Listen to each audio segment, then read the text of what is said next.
दुनिया की सबसे बड़ी फिल्मों में से एक, क्रिस्टोफर नोलन की द ओडिसी, जहां स्क्रीन पर मैट डेमन, टॉम हॉलैंड और कई बड़े बड़े सुपरस्टार्स।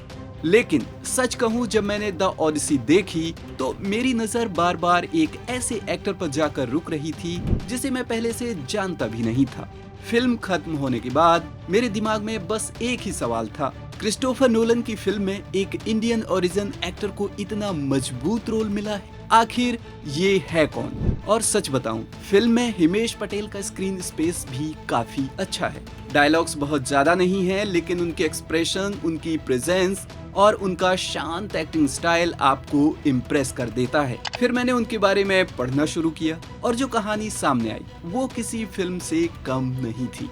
आखिर एक गुजराती परिवार का लड़का इंग्लैंड से निकलकर क्रिस्टोफर नोलन की फिल्मों तक कैसे पहुंच गया? क्या ये रातों रात मिली सफलता है या इसके पीछे छिपी है सालों की मेहनत? हिमेश पटेल का जन्म 13 अक्टूबर 1990 को इंग्लैंड के कैम्ब्रिजशायर में हुआ था, लेकिन उनकी पहचान सिर्फ ब्रिटिश नहीं है। उनका परिवार इंडियन गुजराती फैमिली से आता है। उनके माता पिता ईस्ट अफ्रीका के रास्ते ब्रिटेन पहुंचे थे, यानी घर में इंडियन कल्चर, बाहर ब्रिटिश लाइफ और दो अलग अलग दुनियाओं के बीच हिमेश बड़े हुए। उन्हें फिल्मों से प्यार था, लेकिन उससे भी ज्यादा उन्हें लोगों की कहानियां पसंद थी। शायद इसलिए बहुत छोटी उम्र से स्कूल प्लेज में हिस्सा लेने लगे। स्टेज पर आते ही उन्हें लगता था यही उनकी दुनिया है। लेकिन सपने देखना आसान था, उन्हें पूरा करना नहीं। सिर्फ 16 साल की उम्र में हिमेश की जिंदगी बदल गई। बीबीसी के सबसे लोकप्रिय शो ईस्ट एंडर्स में उन्हें तन्वर मसूद का रोल मिला। उस समय किसी ने नहीं सोचा था कि ये नया लड़का लगभग 9 साल तक उसी शो का हिस्सा रहेगा। 500 से ज्यादा एपिसोड और लाखों दर्शकों का प्यार। ब्रिटेन में हर घर उन्हें पहचानने लगा। लेकिन यही एक मुश्किल भी थी। जब कोई एक्टर लंबे समय तक एक ही किरदार निभाता है तो लोग उसे उसी किरदार में कैद कर देते हैं। हिमेश भी उस लेवल से बाहर निकलना चाहते थे। उन्होंने बड़ा रिस्क लिया, हिट टीवी शो छोड़ दिया। क्यों? क्योंकि उनका सपना सिर्फ टीवी तक सीमित नहीं था, उन्हें हॉलीवुड जाना था। साल 2019 एक फिल्म आई, यस्टरडे।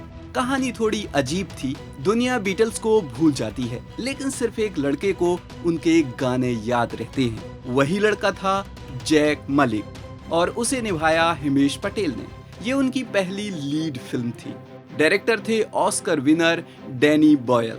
फिल्म ने सिर्फ हिमेश को पहचान नहीं दी, बल्कि हॉलीवुड को एक नया लीडिंग मैन भी दिया। लोगों ने कहा, ये एक्टर ओवर एक्टिंग नहीं करता, ये कैरेक्टर बन जाता है। यही बात क्रिस्टोफर नोलन की नजर में आई। 2020 में उन्होंने हिमेश को टेनेट में लिया। रोल छोटा था, लेकिन नोलन के साथ काम करना हर एक्टर का सपना होता है। हिमेश ने उस छोटे से रोल में भी अपनी छाप छोड़ दी और शायद यही वजह बनी कि नोलन ने उन्हें दोबारा याद रखा। क्योंकि कुछ साल बाद जब द ओडिसी की कास्टिंग शुरू हुई तो हिमेश पटेल फिर से नोलन की टीम में शामिल थे। हॉलीवुड में ऐसा मौका हर किसी को नहीं मिलता। अब बात द ओडिसी की।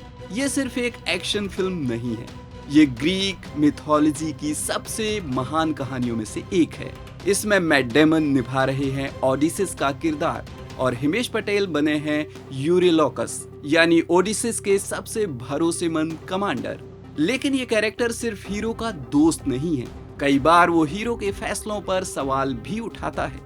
यानी ये किरदार दिल और दिमाग दोनों से लड़ता है। इसी वजह से हिमेश की परफॉर्मेंस लोगों को याद रह गई।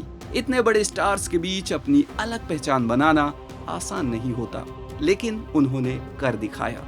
वैसे अगर आपको लगता है कि आपने हिमेश को पहले कहीं देखा है तो शायद आप सही हैं। वे डोंट लुक अप में थे, एनोला होल्म्स 2 में भी, स्टेशन 11 में। उनकी एक्टिंग इतनी पसंद की गई कि उन्हें एमी अवार्ड नॉमिनेशन मिला।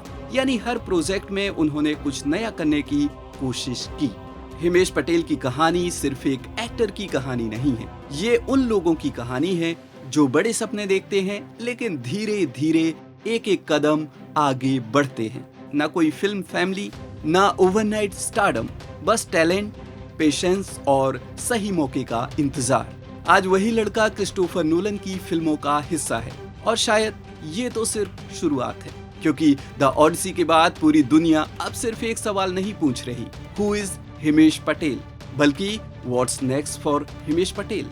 अगर आपको भी लगता है कि हिमेश पटेल हॉलीवुड के अगले बड़े स्टार्स में से एक बन सकते हैं, तो कमेंट में जरूर बताइए। अन्य खबरों व अपडेट्स के लिए देखते रहिए बॉलीवुड नाउ।